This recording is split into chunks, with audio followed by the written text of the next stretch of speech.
Sal, you there? I am here. Hi, Dave. Hey, what's the plan with the other two interviews? Are you just staggering them out? I just see two that are uh There are three others. We hadn't scheduled DEW yet because we couldn't agree on a time. So the other two are early next week, I think, Monday and Tuesday, although I think one of them may still be changed. You really should, I mean, if you want, I'll make a note and send them to you when they're nailed down, but you can check yeah, it you can looked like check this. DW was scheduled. I mean, at least that's what the two that are there, one is this one and the other is DEW, but there isn't any mention that's at least on the agenda center of Oh, well, the other DEW two. may have been scheduled just moments ago, just to make the warning period, because we just decided that would be Thursday, I think, this week. Oh, it was that one was up there yesterday. I mean, at least, Oh, I mean, really? maybe it was a typo. Maybe it was hey, we're Ah, just putting in, you know, yeah. and it said DW. Here's what I have, Dave. I Okay. have Chinburg today. Chinburg today. Yeah. DEW was scheduled for 4 o'clock on Thursday, but that's no longer the case. Oh, okay. All right. Yeah. That's what I saw. Okay. Executive Suite is on Tuesday, and I just learned that may change. Tuesday at 8 o'clock. Holy moly, in the morning. And Penrose at 2 p.m. on Wednesday. Oh, I'm sorry. Executive Suite is Tuesday, the 31st at 8. Penrose Wednesday at 2 o'clock. But Executive Suite may change. Okay. All righty. And DEW hasn't been scheduled yet. Right, but I think it's gonna. I think we just scheduled it. I'm not sure what time they came up with, but I think it's this Thursday. So you'll be able to see it later today, I think. Cool. All righty. Yeah. Hey, that was my question. And and I don't know what the fiscal analysis is that available on the website or I'm not sure it is because it's really a confidential document. okay. There were most of the company, in fact, three out of the four, all their financial information was kept confidential. Okay. All right. Yeah. So yeah, I don't know how we'll handle that. I mean, at some point, um, we'll need to comment on that. But Yeah. All righty. Hey, well, thanks a lot. yes, So the thank plan is you. to just go into executive session and do the interview and We then we are not. We are in open session. cool. Yeah, yeah. So your next 2 hours are We're spoken spoken for. for. Yeah, no, we just decided if something comes up that they believe is proprietary, then they can tell us that, and we will. If we need the information, we'll find another way that protects their confidentiality and conforms to open meeting and records ordinance. So Okay, well, I I will. think it'll work. I think it'll Okay. work pretty well. All right. Hey, thanks a lot. Yeah.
Okay, welcome everybody. I will call this meeting of the Montpelier City Council's Country Club Road Subcommittee to order. Um, as you know, our main agenda item today is an interview with the Chinburg Properties team, one of four firms being considered for development of housing on the city-owned land at Country Club Road. But first, I'd like to entertain a motion to change the order of the agenda to move public comment after the interview. That would give attendees an opportunity to comment on the interview itself. Can I get a motion to Sure, um, so swap spots? I move that we move public comment to the end of the meeting after we've concluded the interview with the developers. Great, thank you. Is there a second? I'll second. Any discussion? All in favor? Aye. Aye. Opposed? None? All right, so the public comment will be at the end of the meeting. That'd be an opportunity for folks to comment or ask questions. And if we run out of time, we're really short on time, I know, for everything we want to cover. Just want to let anyone who's attending that there'll be plenty of opportunity for them to contact us directly, subcommittee members or staff members, with any comments or questions on this meeting today. So our goal today in the interview is to ask common questions that'll be posed to all four development teams, as well as questions that have been customized for the Chinburg Properties team. This is a process designed to help us continue evaluating developer proposals, and it represents our continuing commitment to transparency and fiscal responsibility, and to our goal of creating housing that meets pressing community needs. We expect to complete all four interviews by late next week, so please check the city website and the regular posting locations for the exact dates and times. Just a quick note that these interviews are being conducted in open session of the subcommittee, and we're confident that the development teams will respond to our questions with as much candor as possible, given the public nature of the process. But if any of our questions involve topics of a proprietary nature, please let us know, answer the best you can, and if we need to get remaining information, we will find an alternative means that protects confidentialities while also acknowledging open meeting law and public records law. So we have about an hour left for the interview. We'll proceed as follows. The Chinburg development team will have up to about 10 minutes to present a high-level project overview, after which the subcommittee members, city staff, and our consultant, Brian Pine, will ask questions and engage in what we hope will be a fruitful dialogue. And with that, I'll turn it over to you, Brian, for introductions. Great. Thanks, Sal. I'm Brian Pine with White and Burke Real Estate Advisors. We serve as the city's development consultant on the Country Club Road project, and we have a long history of working with the city on public projects. For the benefit of our guests, it would be helpful to I'll just quickly note in this, when you look at all the names here and faces, the city councilors are in my screen are at the top, but it's Adrian Gill, it's Ben Doyle, and it's Sal Alfano, who just spoke. City staff, just real quickly, Kelly Curry, city manager, Mike Miller, planning director for the city, Evelyn Prim, communications director, and Matt Jelasik, I think, is here, and Matt is in planning as well. I think I covered it for the city team. I just didn't want it to be a mystery with respect to who's who and what hat we're wearing. So I'm going to hand it over to the Chinburg team to give quick introductions so we know who's here with us today. Thank you. Yes, good afternoon. We have three members of the Chinburg team here. I'm Paul Goodwin. I'm the Director of Commercial Development. We have Matt Asia, the EVP of Development and Asset Management, and Eric Chinburg, the founder and president, CEO of Chinburg Properties and Chinburg Builders. And Paul, this is Eric Chinburg, and I'll just add a little bit that we're really pleased to be among the four development teams being considered here. And I know we said this in our application, but we've been doing, we're about to celebrate our 40th year anniversary of being in the building and development and asset management community. And we've developed a long history of doing a lot of difficult projects in a public-private partnership. And the spirit of that cooperation is pretty deeply ingrained in our culture. And we've done multiple projects, large and small, that had to do with developing underutilized urban areas, renovating and saving old mills and factories and downtowns, and generally creating open space conservation developments in new areas. And feel like this Montpelier project would be in that range of things that fit our history, experience, and desire as well. So that's just my little quick overview on the history. And I don't know if Matt has anything to say, or Brian, back to you. Go ahead, Matt, if you have anything you want to add. Matt, you're on mute.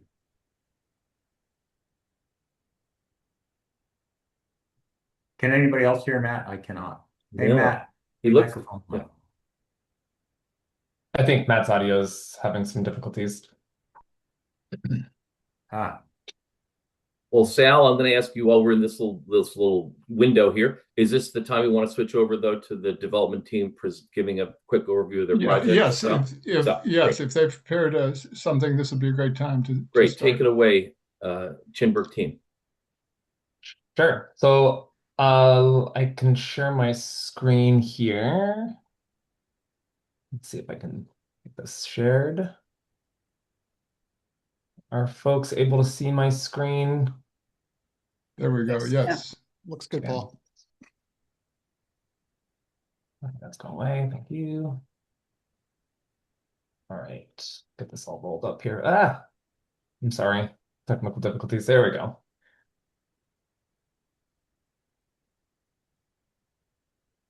All right. So our proposal focuses on a village center type development and strategy. We look to focus development efforts on the lower portion of the site that better utilized the city's investment in infrastructure and would enable us to deliver more housing more quickly. As it is more compact. It also is more efficient in terms of keeping the maximum area open for recreation or conservation and encouraging alternative modes of transportation like walking or biking and connectivity to existing networks. So we have broken it down. We have 310 units roughly proposed here in two phases, 250 apartments, 60 for sale homes. The phasing plan is shown here. Again, focusing the first phase of development on the lower, most buildable portion of the site to maximize efficiency for the delivery of those housing units and to maximize the efficiency of the public infrastructure investments that will be made. And a site plan here. So I do want to take a second just to step back and say that, when putting together this RFP response, we did not fully appreciate the critical nature of the existing recreational facilities. We didn't realize that was sort of a hard commitment.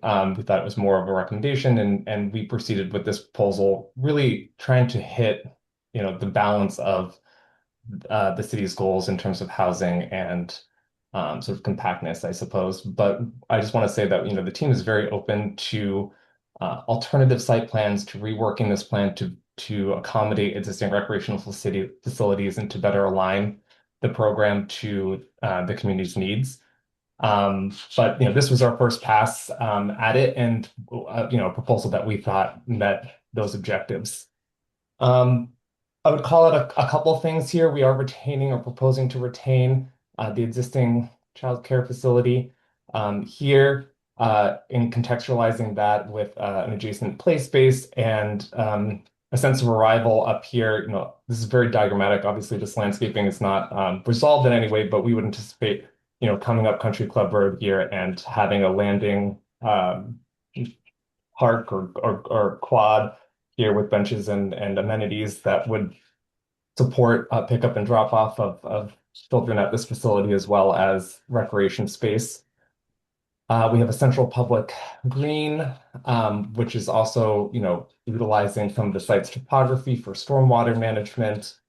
And we transition sort of from a denser development here, multifamily apartment structures here that are sort of creating the downtown or the backbone of the site. And then we transition in density down to townhomes and then single family homes. Again, just sort of trying to create a traditional sort of New England style village structure. The project has proposed what I would call like supplemental or supporting retail uses. I think we said up to 10,000 square feet. That is purely optional. We included that with the expectation that the community may want to have some of those uses integrated into this site again, just to sort of support a placemaking effort for people to gather and utilize the space more than just for purely for recreation or for housing. But that retail would be focused in these sort of the downtown area, if you will, in the multifamily buildings here along the green, again, conceptually just to help activate this public amenity. We have called out in our plan here the northern area of the site. This is where topography gets a little less welcoming for development. It would require essentially just be less efficient to build on. It is an excellent opportunity for conservation or recreation spaces. If the city so chose, there is an opportunity for development in this area. It would just be, as we conceive it now, it would be a future phase, third phase. It's not something that we're currently anticipating. But wanted to say that that is conceivable if that was the desire of the community. Finally, I think I would say to sort of talk about parking. Our proposal doesn't anticipate the need. We didn't want us to have our site program reliant on structured parking. So parking is planned to be accommodated off-street or on-street in a combination of surface parking conditions. Obviously, landscaping and access and accessibility and all that will have to be refined to make sure that that feels appropriate and of the place in the community. But we are mindful that structured parking is an expense and one that we did not feel confident in building into project fundamentals at this point, though we are open to assessing that as the project progresses. And to implementing select structured parking as required for project viability. Yeah, I think that's sort of high level where our proposal is. I think we can get into some of the details of some of the proposed recreation opportunities and connections. As I said earlier, Central Green, we're retaining the sledding hill. Proposing connections to the existing trail networks and some pocket park opportunities for view sheds and area outlooks. But yeah, is there Matt or Eric? Is there anything else worth touching base on?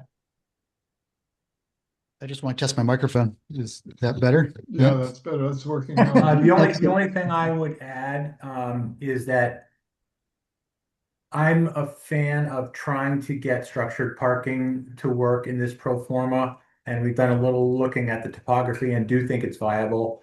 So I believe there's a path forward to increasing the green space by adding some parking under the larger buildings. So you're thinking of structured parking in terms of in actually underground? Correct, basement not a level? parking garage. It would just be on the lower level of Mhm. potentially the larger multi-unit buildings. Could put parking underneath them. So there'd be no additional structures and there would be more green space. And that would depend on conditions underground, of course. Correct. Yeah. Have you ever devoted a first floor to parking? Yeah, You know, many times, yes. yeah, Yes, yeah, we not, a good number of our ground up development utilizes either subsurface parking under the building and basically the base what would be the basement of the building, or some portion of the first story of the building, usually the rear.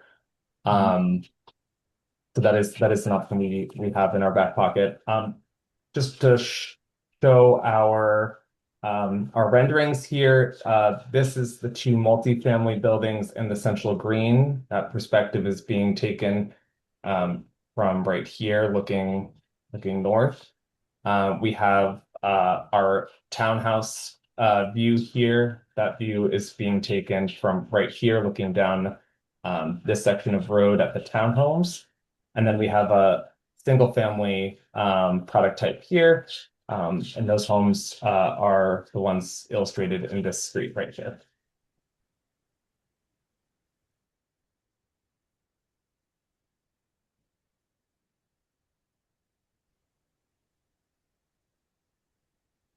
well, great. Thank you for that. Yes. Is there any, obviously there's, very detailed RFP response. I just don't know what is the best use of the committee's time. But happy to start answering questions, or we can dive into some more of the details if desired. Yeah, why don't we start with questions? I believe the subcommittee team is is prepared with a flurry of questions. And I guess we started on the structured parking. I know there's been some concern about the size of the initial, the phase one apartment. I think it's 144 units. It's a pretty it's a pretty immense building.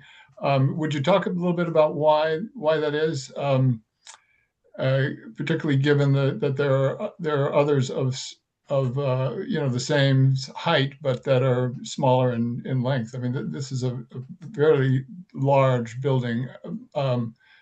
I don't think there's anything close to it anywhere near Washington County. We are by no means committed to that building footprint. It is just emblematic of what could be. Again, we were just taking a first pass at what we thought could be appropriate and creating a village center. A four-story building is not, I think, out of scale with the community in general, though, understood that the length of this building is perhaps unprecedented for Montpelier, but that is easily remedied. This building could be reduced in size to be a number of smaller buildings to either maintain the unit count, or, if there's a desire for less density, then we could remove some density and the amount of apartments would be reduced. Obviously, there are limitations to the viability of the project when you start reducing overall unit count, but that is an option. If I could just add to that, I could definitely see taking the larger building, I think it's called number one there, and breaking that into two. Obviously, one of the goals here is to create some housing that is reasonably affordable. And to do that, it's much easier to do if you have one building with one elevator stack and your two sets of egress stairs serving a larger building than a small building. If we were to chop those buildings up much more than cutting the large one in half, you really start to struggle with your cost per unit, and the affordability becomes more difficult. So it's a trade-off, and we have to deal with it all the time. But certainly, I could see taking that large for number one building and breaking it apart. So there were economies of scale initially that you wanted to take advantage of, but it Correct. sounds like, yeah, you may be willing to reconsider those.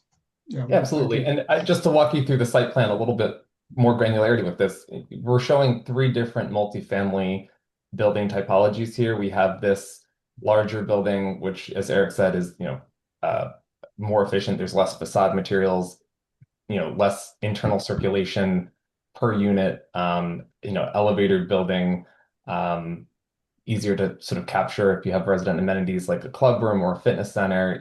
Folks will have access to those without having to go to another building, things like that. So that is some of the drivers for having a larger building, though, as mentioned, not required. But there's a smaller multifamily building here that might be a better scale, and then still smaller multifamily buildings here that are still efficient. They're just different. So like these smaller buildings here are to probably 12 apartments per building. They typically don't have elevators, for example. Providing amenities in buildings of that size is probably not realistic in terms of having common areas of any reasonable size. So, just some considerations. But this is, again, purely our first pass. We understand this is an iterative process. And if a large building footprint is not desired, then that is not required. Mm. Thank you, Paul. And by the way, I keep looking to the left because I have another screen over here with a larger image. It's easier for me to see. Ben, you've got your hand up. Go ahead. Yeah.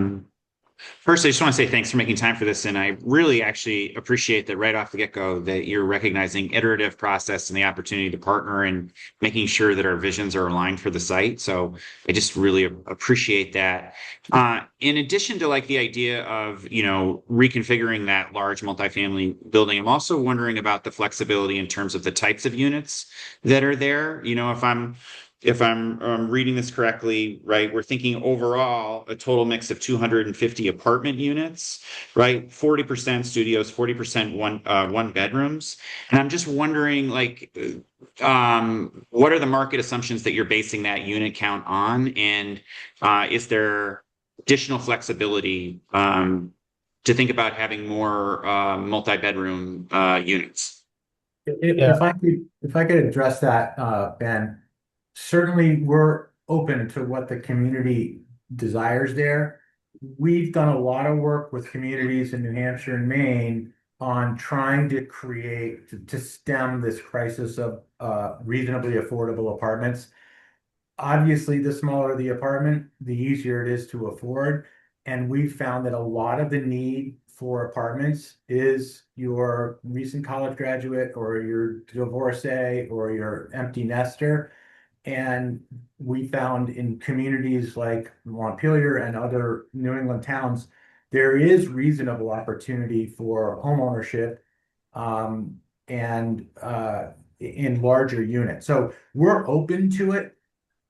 There is another economic challenge to do a three-bedroom apartment. The apartment gets big and you can't keep, charging the same amount per square foot. And it's a struggle to make these things pen out financially. So there's all those factors that we put into it. But not to say we couldn't add some three bedrooms, but that's the reasoning behind it. Thank you. And if I might add to that just briefly, the in our portfolio we have, we manage 2,000 plus units at this point, and that this unit mix is really coming from our experience and like communities on what the market is demanding. And as Eric said, for a rental product, it typically is not more than a two-bedroom, partially because those three bedrooms are getting prohibitively expensive, and partially because that's just not who's looking for a rental product. But again, as Eric said, we're happy to address that. I would just also add, as a tangent, because this often comes up in our entitlement processes, is that demographics, as we all know, have changed. People are having less children. And a lot of folks are concerned about impacts to schools and infrastructure for children.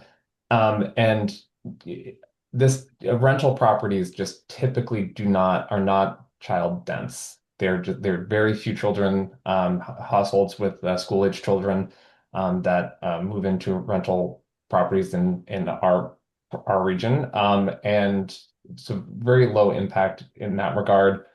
Um, so as Eric said, I think the demand for more bedrooms and for households with children is likely higher pressure on the for sale units, which are mostly targeted to be 3 bedrooms. Adrian, please go ahead. Hi, my name is Adrian Gill. It's so nice to meet you all. It's so nice to hear about your project rather than to just read it on a piece of paper. So it really comes to life, and I am so excited to learn more. And Paul, we don't know each other, but I think you were reading my mind from across the Zoom screen. So what I was thinking about was the schools, right? So what are I mean, you obviously did your financial analysis. This is your world. This is what you do every day, and I'm not going to be, this is not my world. So excuse my ignorance here, but when we talk to our community, we had community forums, we go out and do surveys. A lot of the Montpelierites and surrounding communities are looking to purchase homes. We have a lot of rentals in Montpelier. There's some data out there. I can point to you, but we have really a lot of subsidized housing already in Montpelier, disproportionate to our surrounding towns. And so there's data that can inform that for the market.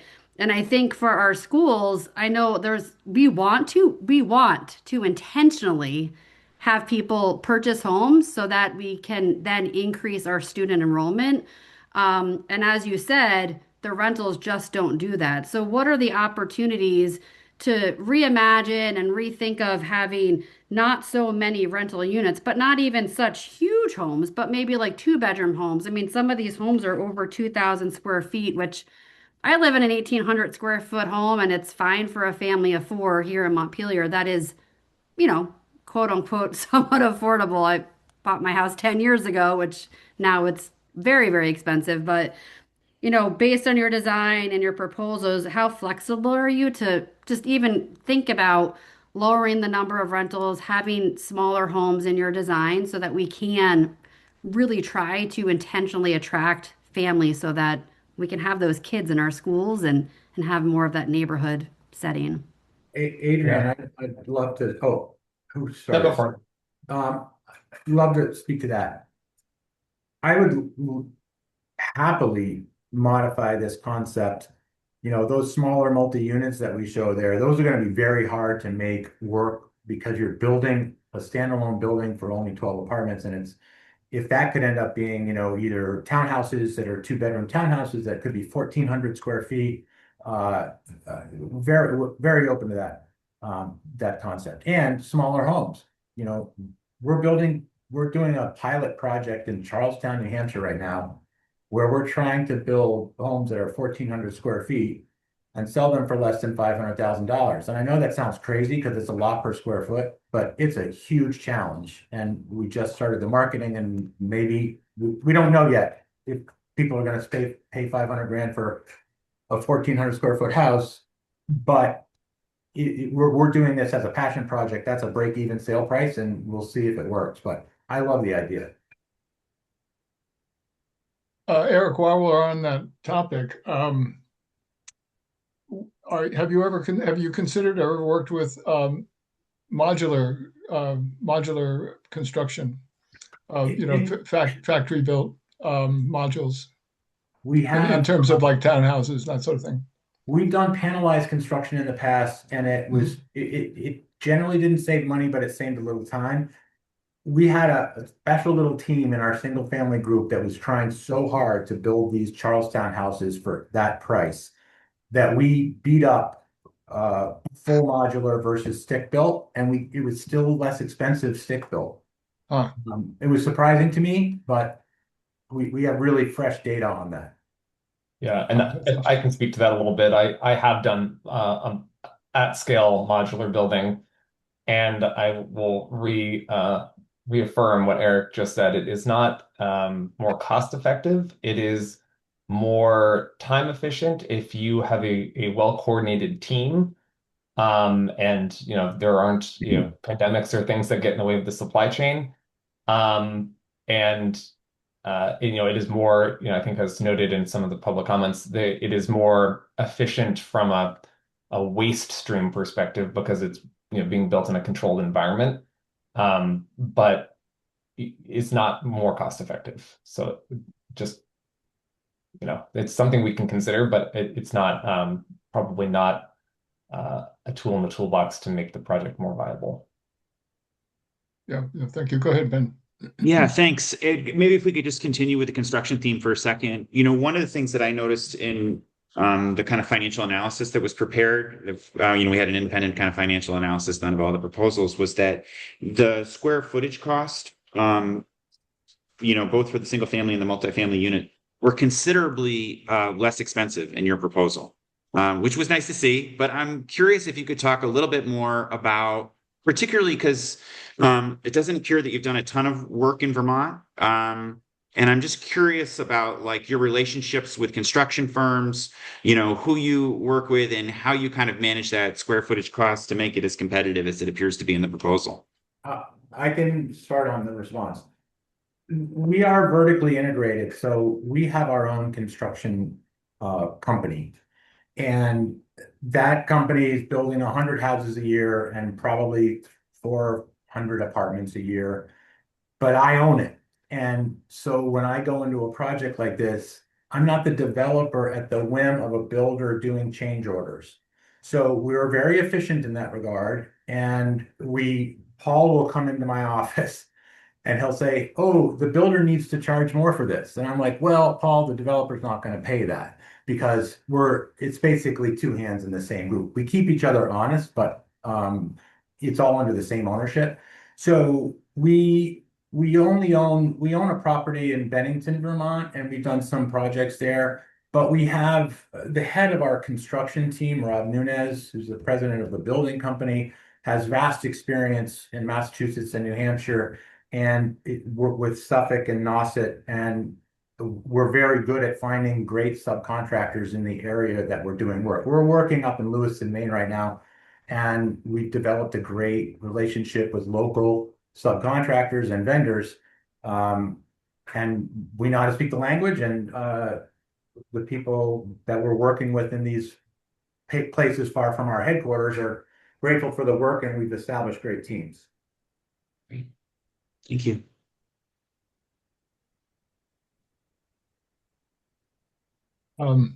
So I also think about modular, or mostly modular versus even panelized. But I mean, given building science, there's so many layers in an energy efficient building these days that require temperature control and moisture control, that it just seems like something built in a controlled environment would just be a superior product. I mean, I was in the construction business for 20 years, and half the year you're fighting the weather. But I understand what your experience is. So I appreciate your candor about that. I'm wondering about while we're on the topic of energy efficiency, what are you proposing for HVAC? Are you pursuing efficient fossil fuel or all electric or some combination? It wasn't really clear to me in the proposal. For the multifamily buildings, that we always go for an Energy Star rated compliant building at minimum. I know that Vermont has its own energy codes that we will also need to comply with. And that basically requires all electric, certainly for heating and cooling. We sometimes have a gas boiler for hot water, depending on the project. In the single family homes, I think we also do all electric. So I'm anticipating a very energy efficient heat pumps throughout. Yeah, good. No, that's And good to, Sal, good to, we good to have hear. all of the homes that we've built in the last 15 years have been 100% Energy Star certified. And We for 7 or 8 years in a row, we have received a national award for building the most Energy Star, whatever stuff. And every one of those homes is tested. So to your point about controlled climate and whatnot, Yeah. whatever our teams do, it works because they come in and do the tests where they check the pressure in the windows and all that. Lower door, yeah. Yeah. So anyway, we're very aligned with energy efficiency, and to Paul's point, the highly efficient electric air source heat pumps are generally the way to go. Great, thank you. Good to hear that. Go ahead, Adrian. Yeah, so mine's kind of a different question, but I assume this, but I'm just going to ask, have you all visited the site? I have not. I have not either. I All haven't right, well, I will say I live in Montpelier. I think it's one of the most beautiful pieces of land in Montpelier. It has the most beautiful views, even though the terrain is hilly and you have wetlands and there's flat areas and hills. Um, I think it is one of the most beautiful properties in Montpelier. And, when we go through this process, just thinking of the design and what the neighborhood would look like. And what you all talked about in the beginning was the recreation. So right now it is heavily used for recreation. We have soccer up there. There's families up there 7 days a week. We have our daycare center where the kids are, outdoor play, and there's so much activity up on this land. And so when I'm thinking of recreation, the current daycare center, and just the beauty of the land, I want to kind of find out from you, like, what other, like, those are positives, but I want to think about, like, what are the risks from your perspective of this project, kind of thinking about where we are now, where we want to go, and how do you see, or how would you identify and ratify risks within this project? So, Adrian, I've long in this world known about the 4 areas of risk in any of these projects. There's entitlement risk, or site control and entitlement, which we're talking about now. We have no idea if we're going to be doing the project and if what we want to do will get approved by the planning department. There's construction cost risk that I feel very good about because we control the construction company. There's interest rate risk, because to the extent we're going to have a bunch of rental properties here, that's very dependent on interest rates being reasonable. And the biggest one and we can't control interest rate risk, but we kind of generally know the landscape before we get in, and we have great relationship with lenders where we often do forward swaps and fix the current rate into the future. The biggest one is market risk. If we build it, will they come? You never know that till you're done. And we do all this research, and generally Matt and Paul do great research, and on knock on wood on our projects, our assumptions have been met. But yeah, I have no fear of execution risk. We can build this. We can work with the community. But those are the things that, a couple of these will keep me up at night. But it's primarily, if we do a $75 million project and we start opening the doors and there isn't a market because for whatever reason, that can keep you up at night. Brian, go ahead. It'd be helpful for us to hear you describe how you envision the infrastructure being not just phased, but more importantly, what is your expectation? What is your need with respect to who's paying for the construction of infrastructure, both to the site and on the site, and who will retain ownership and responsibility for the infrastructure going forward? So that would be really helpful to hear about. Hey, Brian, would you mind if I put a friendly amendment on that question too? Just put a little bit of a finer point, like of the chip financing, that has been contemplated for this site. My understanding of that financing program is that either the municipality or potentially the developer can kind of backstop that loan. And I'm just curious, kind of expanding on Brian's question, the degree to which you folks would be willing to consider that as partnership, or is this strictly you see this as this is the city's responsibility, and we're not willing to kind of backstop that? Paul, can you address? Yeah. So we did take a first pass at showing what our expectation was with city infrastructure versus I'm just trying to find it here. I'm sorry. Here we go. City infrastructure versus privately funded infrastructure. So we understand that the CHIP program is a tool, really essentially becomes part of the capital stack for making the project work. And we're hoping that combined with the Catalyst grant will be able to provide what I would consider the backbone enabling infrastructure for the project. So that's rebuilding of the existing Country Club Road to have the appropriate infrastructure required to support a project like this, and also building out the sort of core proposed street network in the developed area. And our initial thought was that there were funds available to potentially, enough funds available to do that.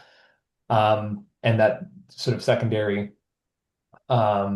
means of access, like alleys and circulation within lots, would obviously be funded and maintained privately.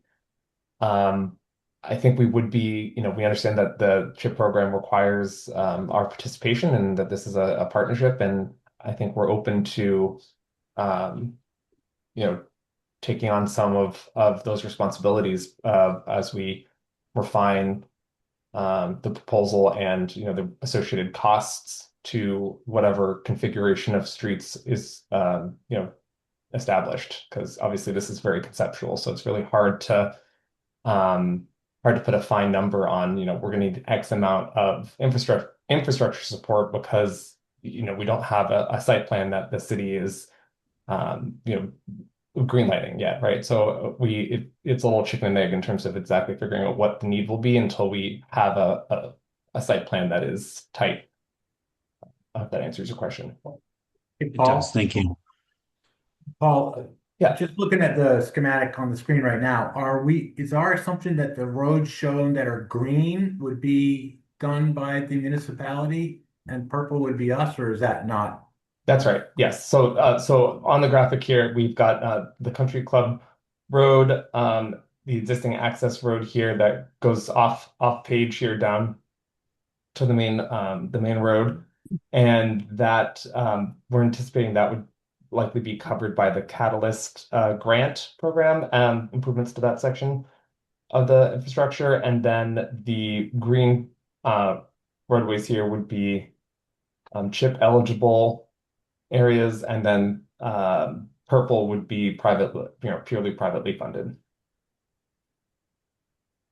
So just to put a finer point on the issue of who carries the burden for securing financing, that's something you're willing to entertain if the city says we're not in a position to bond for this, but we want you to actually obtain the financing for the infrastructure. I've not done a CHIP program, so I'm not entirely sure how exactly how that is papered. I think our understanding, which might be off base, was that it was a program that was financed through the municipality. It's both. It's both. It's either you can do it one of two ways, and that is the municipality goes to the bond bank and gets a bond financing, goes to the voters first, of course. And the other is you as the private entity goes and acquires private financing for it. So that's right. That's really, it's a different option for TIF than is normally used for TIF projects. So it's a different take on TIF. The CHIP approach is intended to bypass that lengthy process, because really it's once a year, it's in March that the voters consider questions of this nature. So it's really to avoid developers having to wait in line for maybe 10 or 12 months to figure out whether they have financing. Well, you shouldn't feel bad. No one's done one, right? It's a new program, so Right. you could be the first. Great. I think You know, that's reassuring. I know it's still early days with regard to the, well, go ahead, Mike, before I start. Yeah, I was just going to say that the payment is still the same. I mean, so who's paying the bond is your tax revenue. It's still a TIF. The question is in a typical TIF that you would find around the country, we would take out the bond and we would collect the tax revenue to pay that bond. CHIP allows you to take out the bond or take out the loan. We get the tax revenue. We use the tax revenue to pay your bond. So it's just so you understand just high level, that's how it works. It just puts the risk on you. So if you fail to achieve your increment, then that falls more on you for that risk. So we need a certain amount of increment to cover the bond, and if you fail to achieve that, then that's hurting you more than it's hurting the city taxpayers. That's just the difference. Who's carrying that risk is how it affects. So let me just say that assuming that we would be part of creating the increment reasonable test, I wouldn't have any problem with us borrowing that money if the city's basically paying the bill, the debt service.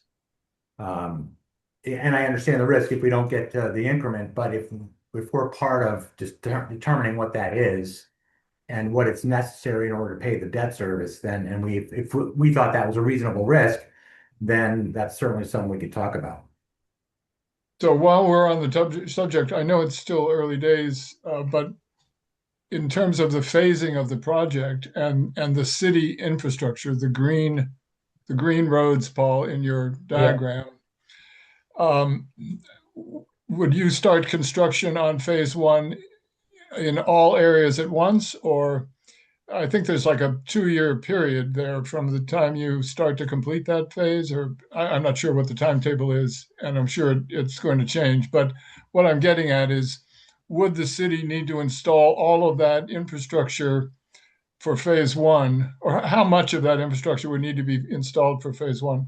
I think a lot of this, your best guess. I think a lot of this is going to end up, obviously, this asterisks all around, right? We need to, there's so much coordination around this, but Sure. But I think the goal would be to run as much of this concurrently as possible, right? So we would be working with the city on refining our site plan as we're putting together the chip and catalyst paperwork, and then hopefully the project is approved and we're closing on our financing, and whoever's leading the first phase of infrastructure construction is getting that contracted out, and then I think it makes sense that infrastructure starts slightly before the residential component, but it doesn't need to be completed before the construction starts on phase one housing. The infrastructure for phase one would need to be completed, just like to take this, I'm sorry. I'm famous for my crayon drawings, so watch out. So let's just say, great, yeah, let's do that. So let's just say this building is going to be part of phase one right here. Obviously, we're going to need this road done before that building gets occupancy, right? I'm not seeing anything. We can't see your cursor. Can't see your crayon. Let me see if I can share a better crayon. Well, it does get to the timing of the repayments on that chip loan and how in sync it needs to be with the housing creation. If there's no housing to pay for it, then there's a gap. So that's all part of that. It's part of the financing map. We'll Collaboration. have to figure out the Yeah. stack so that you have adequate borrowed capital even to cover the first chip payments will probably come from borrowed capital versus from increment. That's really how you do it. So Yeah. So so they're going to have to move kind of lockstep together in terms of I can't imagine that the infrastructure, it wouldn't make sense from a financing or construction phasing standpoint for the infrastructure to be too far ahead of the housing development itself. but it obviously can't lag it either because you can't use the housing if you don't have infrastructure to it or complete construction. So I would anticipate the infrastructure to be slightly ahead of housing development, but largely running concurrently.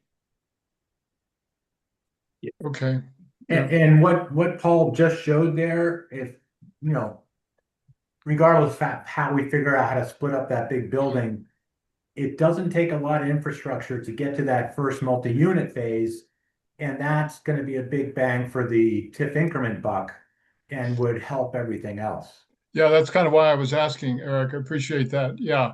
Paul, could you put that back up there? I want to go back to something that we talked about right at the beginning, and that's the recreation portion. I just want to make sure that you understand when we describe the recreation area. Right now, the flattest, most heavily used soccer field we have is right smack in the middle of parking lot A. Yeah, it's right here, And the right? second best is right in the middle of parking lot B. Yeah. So that whole area is some of the last flat, non-flooding land in the city of Montpelier, which is one reason we're trying to preserve as much of it as possible. So I mean, I greatly appreciate your flexibility and willingness to rework the plan. I just want to make sure that, you know, the scale of what we're talking about, you know, affects this particular design pretty significantly. In my view, that if we can come up with a good compromise on the multi-unit building one, and we could not do those smaller buildings there and maintain those fields, I mean, that would be a great outcome from my perspective. And I'll just jump in. I think coordination and collaboration with Turtle Island, which is that existing building, right smack because you drive up the road, there's a daycare center, but they're an outdoor daycare center. So they currently utilize a lot of the fields, and just thinking about a parking lot. I mean, they're not on this call, but I'm just trying to think about what they would say, right? So just thinking about community coordination with existing partners that already, you know, lease that building, and there's little kids running around and they go outside and they run around. And I think it would be very important to, think about the recreation fields, think about the little children running around who are in that daycare, and how we design it to complement what already exists. I think will be a really important part of this project, and working with the city to, figure out what works and what doesn't work. Yeah. If I may, I know I had said this briefly, but I just, want to acknowledge the sort of misalignment here on the recreation front, and that's really at my direction with the design team. I did not realize, how critically important those recreation areas were. I thought it was more of a, we took a pass at this and we think this is where buildings were going. That's kind of how I took it, which I understand now was wrong. And our design team is fantastic, and we specifically worked with consultants that have expertise in new urbanist development approaches, so that we could have a contextual place that feels right for Montpelier, and not just a suburban, parking lot surrounded, housing development. So I'm supremely confident that, working with the city and our design team, that we could accommodate those existing recreation facilities and rework our program to meet the objectives. Thank you for that, Paul. It's greatly appreciated, and I understand your explanation, and it makes sense. And I'm happy to see that you believe there's flexibility there. Go ahead, Ben. Yeah, and I just want to say, I think that flexibility, I mean, I'm speaking for myself here, but like that flexibility runs both ways. You get to know Sal and I, we've had a long going dialogue about the soccer fields where my kids play soccer, but also recognizing that like everything in this is going to be in balance, right? And trying to find a way that, it's great to have soccer fields, but the project has to pencil out too, right? So just wanting to acknowledge that kind of market reality of what we can do. I have a completely different kind of question. I know that you folks have done a lot of kind of urban redevelopment, mill redevelopment. I'm curious. I would imagine you have quite a bit of experience working with brownfields, and I'm wondering.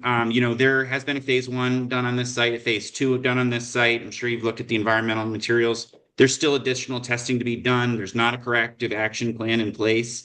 But I'm wondering if you could just speak to, your experience with brownfield remediation and managing those kinds of processes and properties.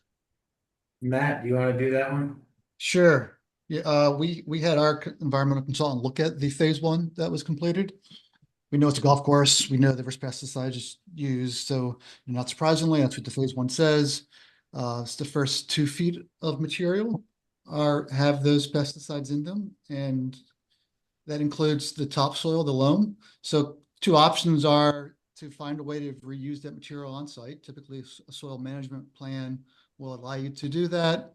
It's a large site. We could probably find ways to create berms and landscaping features from the material. So that's option 1. Then option 2, which is the last case scenario, was we'd have to go offsite and have to pay for it to be disposed of in a landfill. Typically, we work very hard not to send things to landfills. So typically, we find ways to solve it. And we have experience working with the consultants, with the brownfield lenders. There's programs that will fund some of this work. And we're not scared of that. I think Eric's success over the years is his cast iron stomach as it relates to dealing with these environmental concerns that others might walk away from. Yeah, I'm sorry, Eric, go ahead. We probably utilize brownfields or done projects in a dozen brownfield sites, I would guess. Yeah. Thank you. Your current plans for grading and landscaping and so on really don't take into account remediation. It's based on a clean field, basically. Is that your cost-wise? I mean, cost-wise, yes. Yeah, it's cost-wise. Okay. And that level of analysis is just sort of beyond, I think, the RFP scope. Sure. Right. Yeah. But certainly something that would be refined and is required to be resolved, and we have deep experience doing that. And I would say cost-wise only in the sense that we didn't plan to move material to a landfill. So moving material on site is kind of baked into the general conceptual numbers that we have in the proposal. Yeah. We actually have some potential sites that may provide fill. So who knows? It's all down the road a little bit. I just wanted to get back to we talked about the market risk. What's your comfort level with your marketing analysis for the quantity and type of units that you've proposed? What happens if it doesn't pan out after phase one? I go bankrupt. I don't know. No, typically. Let's hope not, Eric. No, our lenders will underwrite this to a debt coverage ratio of at least 1.2. And so if we're off by 20%, we have a break-even project. And by break-even, it meaning that we don't pay any return to the investors. So we have a close group of friends who provide the equity for our projects. And initial thought is this project's going to need $20 million worth of equity. We'll be able to likely raise that from this group of investors that understand us and have been loyal. The worst case is if we don't hit the numbers, the investors won't be getting any return on their investment. We'll still have the money to pay the bank. But knock on wood again, I mean, the work that Matt and his team does on really assessing the market they've got a very good system.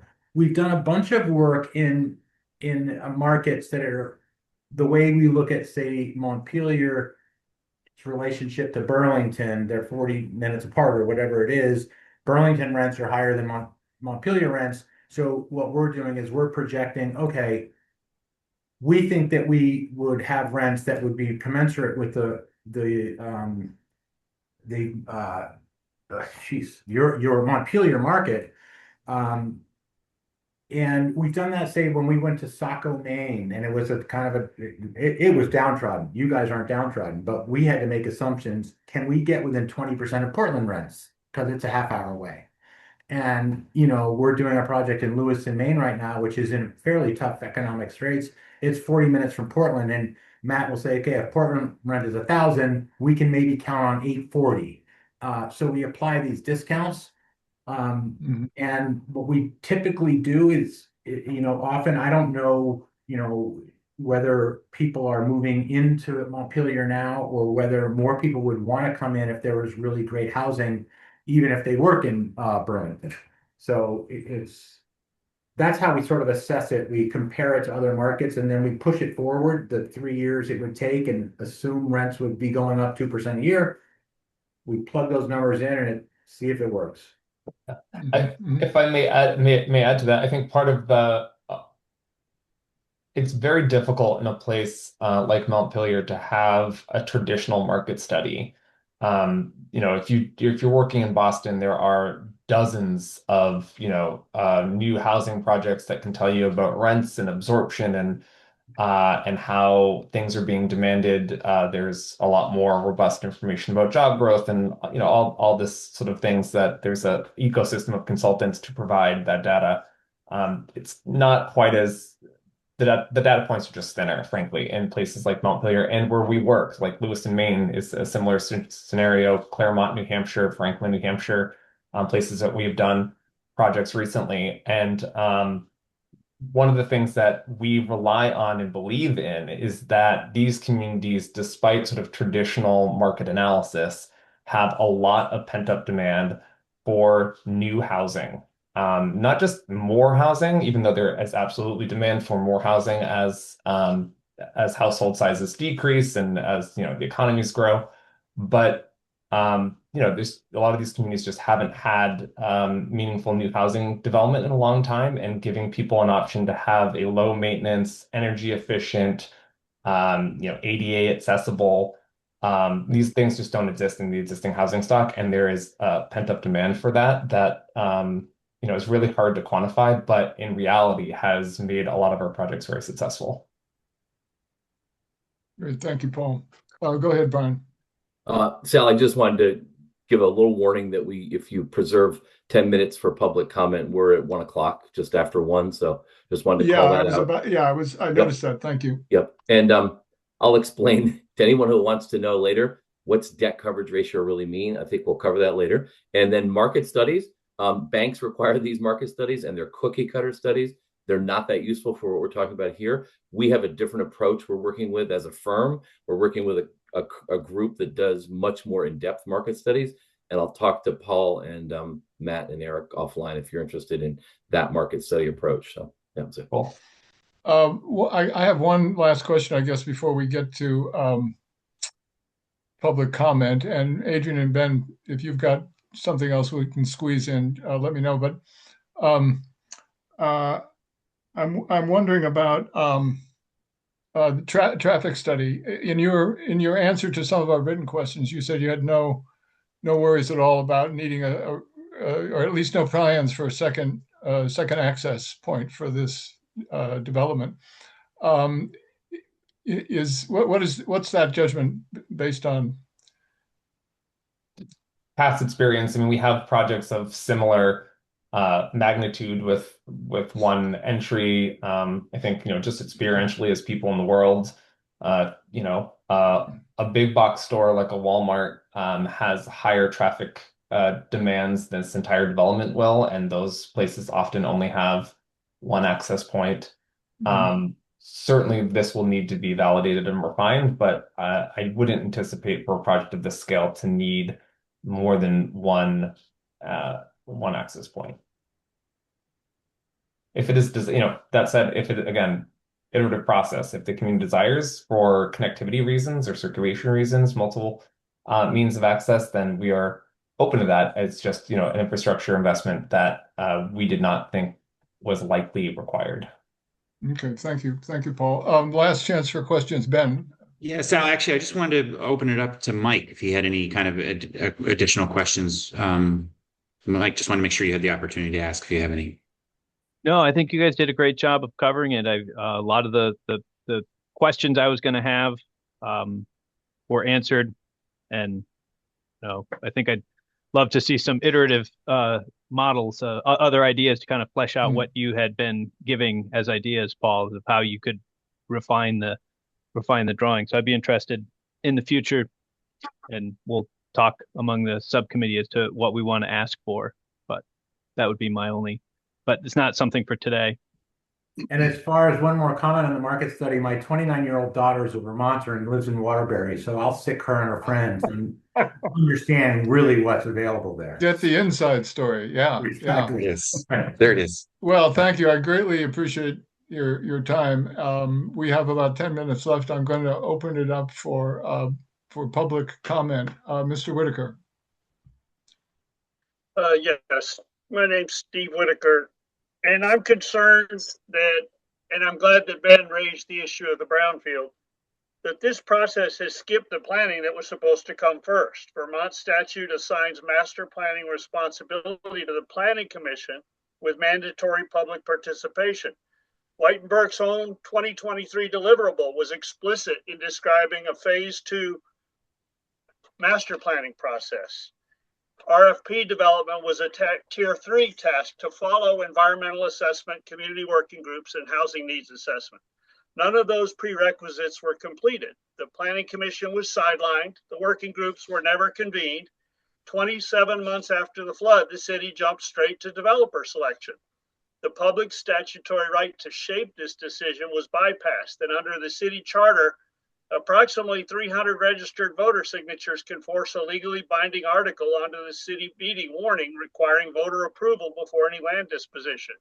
That option remains on the table. The contract that launched this process was kept secret, and its terms follow you, Chinburg. The Whitenburg agreement was never disclosed before the council voted to approve it at midnight. Public records request filed before that vote was refused. The contract contains a 3% contingent fee tied to grand list value increases from whatever you build here, paid out over years post-closing, giving the consultant steering the selection a direct financial stake in the intensity of your development. That structure was never disclosed to the public. It raises conflict concerns under federal procurement standards attached to the funding streams this project depends on. The contract also contains a 12-month procuring cost tail. You were introduced through this process. That attribution follows you. That contract is now the subject of a preliminary injunction proceeding in Superior Court. A related matter is before the Vermont Supreme Court challenging regional approval of the city plan, which omitted a CCR master plan. The legal foundation of the process you're interviewed under today is genuinely contested. You can't propose a site plan here with the ground truth missing. The property is umbrella enrolled brownfield with documented contamination of lead, arsenic, mercury, and heptachlor epoxide. The phase 2 ESA is incomplete, despite no matter how many times they tell you it's complete. The supplemental site assessment, which defines buildable versus restricted areas, determines cleanup costs, has no approved work plan, and is not even commenced. You don't have any real idea where you can build. You don't know what remediation will cost, and you can't responsibly propose TIF or CHIP financing when the land may carry a stigma of toxicity that suppresses rather than increases taxable value. The civic framework hasn't been established either. This isn't just a housing site. Light industrial commerce, community facilities, disaster resilience, recreation, and transportation requirements haven't been programmed. Traffic capacity on Route 2 at CCR has never been analyzed for the scale contemplated, and yet the city's own officials have told regional planning bodies there's no housing project, while simultaneously representing to federal funders that the infrastructure will support hundreds of units. That inconsistency is now the subject of federal compliance challenges filed with HUD and the Department of Transportation. The federal low and moderate income requirements attached to CDBG-DR funding have not been honestly accounted for. So I think Sal, do you think of, maybe that we've had a little bit of time here? Maybe there's an opportunity for other people to speak.